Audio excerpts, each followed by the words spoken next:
नमस्कार friends, planet hub channel में आप सभी का फिर से हार्दिक स्वागत है। और इस बार सब्जेक्ट रहेगा केतु सिक्स्थ हाउस में, छठे भाव के अंदर केतु का क्या रिजल्ट मिलेगा, इसके ऊपर हम यहाँ चर्चा करने वाले हैं। देखिए दोस्तों, आपका लगन कोई भी हो, आपकी राशि कोई भी हो, लेकिन आपकी जन्म कुंडली में यहाँ सिक्स्थ हाउस में केतु बैठा हुआ है तो ये क्या रिजल्ट देखा। देखिए, राहु और केतु ये दोनों प्लैनेट्स डिफरेंट है दोस्तों।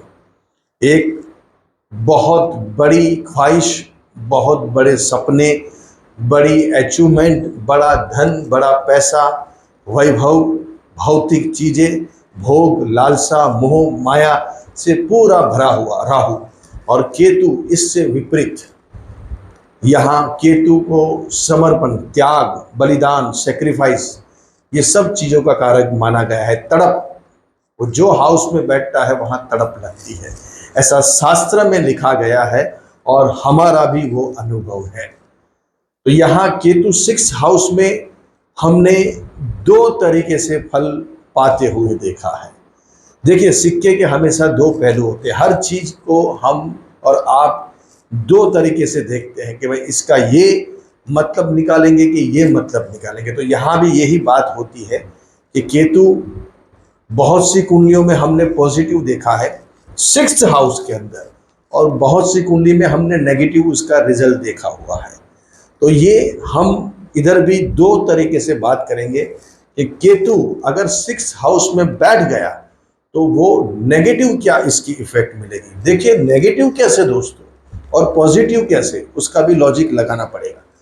आपका लग्न कौन सा है और आपकी राशि, मतलब जो यहाँ केतु की राशि कौन सी है, उसके ऊपर ये दारो मदार रहेगा। मेन लग्न भी इतना इम्पोर्टेंट है सभी राशियों के लिए, सभी ग्रहों के लिए, प्लैनेट्स के लिए। जब लग्न अनुकूल रहता है तो प्लैनेट्स वो लग्न के अंदर अच्छे फल देते हैं। वो लग्न से रिलेटेड है, वो लग्न से कोऑपरेट है, वो लग्न से वो मेल खाते हुए प्लैनेट्स है, तो वो कुंडली में जान आ जाती है अपने आप।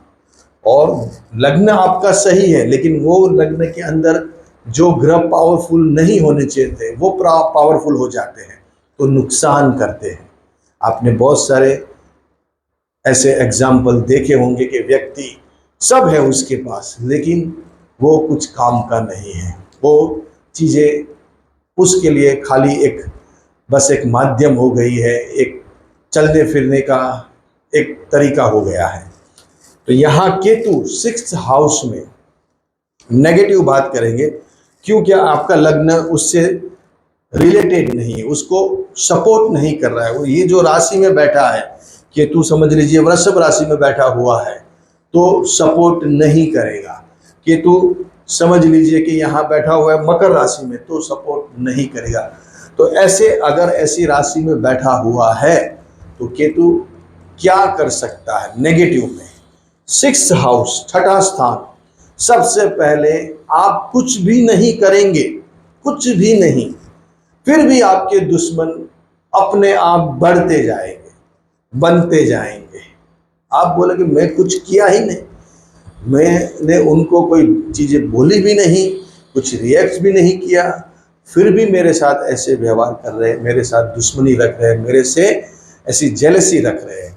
तो आप कुछ भी नहीं करोगे, फिर भी अपने आप आपके दुश्मन बढ़ते जाएंगे। लोग एक प्रकार से आपके पास डिस्टेंस रखेंगे, आपको एक प्रकार के आपको बदनाम करेंगे, अपयश देंगे, बदनामी देंगे। यहाँ का केतु दुश्मन बहुत बढ़ा देता है।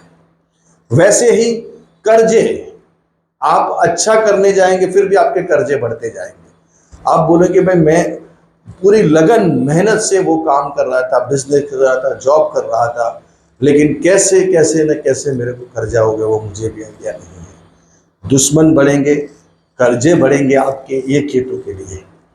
और आपकी सेहत, हमेशा कुछ न कुछ आपकी सेहत से लग गया, कोई ना कोई समस्या आप फेस करते रहोगे। जैसे आज घुटनों में दर्द है तो कल सिर में दर्द रहेगा, परसों पेट में दर्द रहेगा, या मन ऐसा आकुल व्याकुल रहता है, मानसिक परिताप रहता है, एंजाइटी रहती है। तो ऐसे कुछ ना कुछ हेल्थ से इश्यू यहाँ आपको सताते ही रहेंगे। आप बोलेंगे मैं इतना अच्छा खान पीन करता हूँ फिर भी मुझे इतनी दवाइयाँ लेनी पड़ती है, इतने डॉक्टरों को मिलना पड़ता है, इतने हेल्थ के इश्यू मेरे साथ चल रहे हैं। तो यहाँ का केतु हेल्थ के इश्यू देता है। मामा और मासी से संबंध में हमेशा कुछ न कुछ गड़बड़ रहेगी। आप कितना भी उनके लिए अच्छा करो, मामा और मौसी के लिए, लेकिन वो हमेशा आपको बदनाम करेंगे, आपसे झगड़ा करेंगे, आपसे लड़ाई करेंगे, आपका कुछ न कुछ दुरुपयोग करेंगे। आपके पैसे वहाँ जा सकते हैं, इनके पीछे आपको खर्चा हो सकता है और लास्ट में जीरो रिजल्ट आएगा। आपके लिए कुछ करना आएगा तो दूध में से मक्खी के जैसे निकाल के आपको फेंक देंगे। तो मामा मासी से संबंधों में बहुत बड़े यहाँ उलझन देते हैं, समस्या देते हैं। जॉब में स्टेबिलिटी नहीं रहती है। जॉब अगर आप करते हो तो जॉब लगती है, छूट जाती है, फिर 6 महीना लगे, फिर 6 महीना छूट गए, फिर कुछ ऐसा हुआ, फिर वापस छूट गई। एक जगह पे जॉब कर नहीं पाते ऐसे व्यक्ति पर्सन। तो ये सब नेगेटिव पॉइंट हो गए। जॉब में कितना भी कर लो, जिंदगी एक ही साल मतलब एक ही जगह पे निकल जाती है कभी कभार। और कभी कभार ऐसे होता है कि भाई 2 महीना किया फिर छूट गई, ये काम किया वो छूट गया। स्टेबिलिटी यहाँ नहीं देता पर्टिकुलर जॉब के अंदर। तो ये बातें नेगेटिव हो गई। अभी पॉजिटिव क्या है, समझो कि आपका यहाँ वृश्चिक राशि में केतु बैठा है, ये पॉजिटिव हो गया। समझो मेष राशि का केतु बैठा है, वो पॉजिटिव हो गया। समझो सिंह राशि का केतु बैठा है, वो पॉजिटिव हो गया। तो यहाँ पॉजिटिव केतु की बात कर रहे हैं। बहुत सारी दूसरी भी राशि है जिसमें केतु पॉजिटिव होता है, यहाँ 6th हाउस के अंदर। तो कहने का तात्पर्य ये है कि ये ही केतु जब पॉजिटिव फल देता है तो ये सभी चीजें में दुश्मन आपको बुरा करेंगे, लेकिन आपके इसमें अच्छा होगा। आप देखना बहुत सारे इंसिडेंट आपके या आपके जानने वालों में या आपके जो पहचानने वाले हैं उनके साथ आपने देखा, अगर इसके साथ दुश्मनी की लेकिन उसका तो अच्छा हो गया, इन्होंने तो उसका भला कर दिया, उन्होंने तो उसको ऐसा एक अच्छा मौका दे दिया, उसके जीवन में इतने चेंजेस आ गए। दुश्मनी करने के बाद, इनका बुरा करने के बाद ये व्यक्ति और आगे बढ़ गया। जब केतु पॉजिटिव होता है तो दुश्मन जितना बढ़ते हैं उतनी आपकी तरक्की होती है।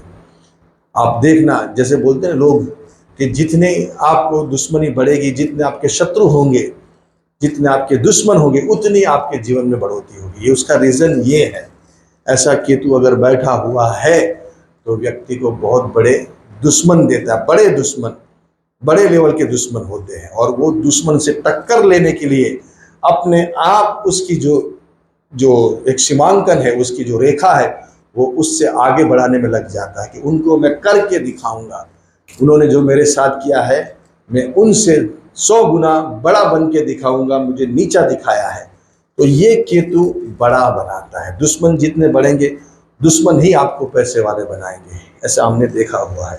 केतु विपरीत है, केतु तड़प। केतु का तड़प मतलब समर्पण। अगर आपने समर्पण दिया, आपने त्याग दिया, आपने बलिदान दिया तो ये केतु आपको यहाँ रिजल्ट अच्छे देने शुरू कर देगा। ये ही निचोड़ है। अगर आपका केतु नेगेटिव बैठा है फिर भी आपने समर्पण की भावना रखी, त्याग की भावना रखी, बलिदान की भावना रखी, तो यही केतु आपको अमृत समान फल देगा। हालांकि पिया राहु ने अमृत है लेकिन तड़प केतु को है। लेकिन केतु ने जो तड़प दी है, केतु ने समर्पण दिया। किसका समर्पण किया? अमृत का समर्पण कर दिया। उसने वो त्याग कर दिया अमृत का। और जो ये संसार के अंदर भौतिक चीजों का त्याग करता है, बलिदान करता है, वो ही बड़ा व्यक्ति बनता है। त्याग, समर्पण मतलब हर चीज में आप अगर कॉम्प्रोमाइज करोगे, यार मेरा यहाँ झगड़ा हो रहा है, वो मेरी जमीन ले रहा है, वो मेरे पैसे खा रहा है, लेकिन आपने छोड़ दिए, चलो भूल जाइए, जो भी है ईश्वर उसका भी भला करे, भगवान उसका भी अच्छा करे। ये ले जा रहा है उसको भी दे दो, मेरा वो ले गया उसको। ये त्याग हो गया, सेक्रीफाइस हो गया। और जब त्याग करते हो आप तो केतु एक्टिव होता है। और जब केतु एक्टिव होता है तो केतु उससे 100 गुना बड़ी चीज आपके पास लाने की क्षमता रखता है। लेकिन त्याग, बलिदान देना बहुत जरूरी है, तब जाके बड़े व्यक्ति बनते हैं। आपके सामने बहुत सारे ऐसे किस्से जिन्होंने बहुत सारा त्याग दिया है आज भी उनके नाम की अमर गाथा लोग गाते हैं, उनके नाम के स्टेचू लगे हैं, उनके नाम के बहुत सारे बुक्स छपे हैं और रोज इनके नाम की कुछ न कुछ बातें संसार में निकलती रहती हैं। तो ये केतु है। तो आपको समर्पण करना पड़ेगा, त्याग करना पड़ेगा। दुश्मनों से फायदा होगा, सेहत अच्छी होगी। अगर आपका केतु अच्छा है तो आपको कोई समस्या नहीं आएगी, आपकी सेहत अच्छी रहेगी, आप एकदम फुलफिल रहोगे, आपकी जॉब में अच्छे रिजल्ट आएंगे। और आपने समर्पण दिखाया और ज़्यादा त्याग दिया, बलिदान दिया, सेक्रीफाइस दिया, तो और केतु एक्टिव होगा और सभी चीज़ें आपको यहाँ पॉजिटिव प्रदान करेगा। अगर आपको नेगेटिव में से बचना है तो इसका एक ही तोड़ है कि त्याग। जहाँ झगड़ा है वहाँ त्याग करो, जहाँ मोह है, माया है, मोह माया मतलब पैसा धन, अगर उसके लिए आप झगड़ा करोगे, जमीन जर जोरू इसके लिए झगड़ा करोगे तो और समस्या प्रॉब्लम आपको जीवन में आएगी। आपके हेल्थ के इश्यू आएंगे, आपको कुछ न कुछ प्रॉब्लम सताएंगे, आपके कुटुंब फैमिली मामा मौसी चाचा ताऊ आपको परेशान करेंगे, ये सब आपको हैरान कर देंगे। लेकिन अच्छा केतु कैसे होता है? अच्छा केतु होता है तभी आपको समर्पण की भावना आएगी, अदरवाइज नहीं आएगी, मेरे बोलने से भी नहीं आएगी। अच्छा केतु, पॉजिटिव केतु का मतलब यही है कि आपने समर्पण दिया और आपने वो चीज को छोड़ दिया, और छोड़ दिया तब कुदरत आपको बड़ी चीज देता है। एक 50 रुपए का खिलौना एक छोटे बच्चे से हम छीनते हैं, लेकिन वो नहीं देगा आपको। क्यों? कि उसको लग रहा है यही बहुत है मेरे लिए, बहुत अच्छा है, लेकिन आप उसके लिए 500 का खिलौना लेके आए हैं, लेकिन जब तक वो छोड़ेगा नहीं तब तक आप उसको दोगे कैसे? लेकिन उसको लगेगा नहीं नहीं यही बेस्ट है, यही बढ़िया है, इससे बढ़िया कोई हो ही नहीं सकता, यही 50 रुपए का खिलौना मेरे लिए बहुत बढ़िया लग रहा है। लेकिन कुदरत बोल रहा है तो इसको छोड़, मैं तेरे लिए 500 रुपए का लेके आया हूँ, 50 रुपए को भूल जा। लेकिन हम इंसान ऐसे हैं, बस वो एक चीज में मोह में पड़ गए, बस वो छोड़ना नहीं है। लेकिन कुदरत को देने में 1 मिनट लगती है, 1 घंटा लगता है, 1 दिन में पिक्चर पूरा चेंज हो जाता है। तो ये केतु ही कमाल कर सकता है। केतु ही एक ऐसा प्लेनेट है जो सबका बाप है, सबका 9th प्लैनेट्स में केतु ही एक ऐसा प्लेनेट है, मिरेकल। इसका जो न्यूमरोलॉजी में नंबर आता है वो 7 आता है। 7 इज अ मिरेकल। आप जादुई हो, आप जादूगर हो, आप सब, हम सब, क्योंकि हम सब ने केतु लेके आए हुए हैं। तो केतु को समझना बहुत जरूरी है, उसकी गहराई में जाना जरूरी है। जब उसके जैसे आप हो जाओगे तो ये केतु आपको एक झटके में बड़ा हिसाब देने की ताकत रखता है।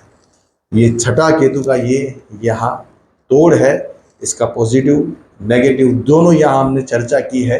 अभी आपके ऊपर है कि आपको कैसे जीना है, किस हिसाब से रहना है। अगर समर्पण भाव शुरू रखोगे, त्याग रखोगे, बलिदान रखोगे तो अच्छा केतु उससे 100 गुना अच्छा फल देगा। अगर खराब केतु है तो वो बढ़िया फल देना शुरू करेगा। अच्छे रहिए, बढ़िया रहिए, खूब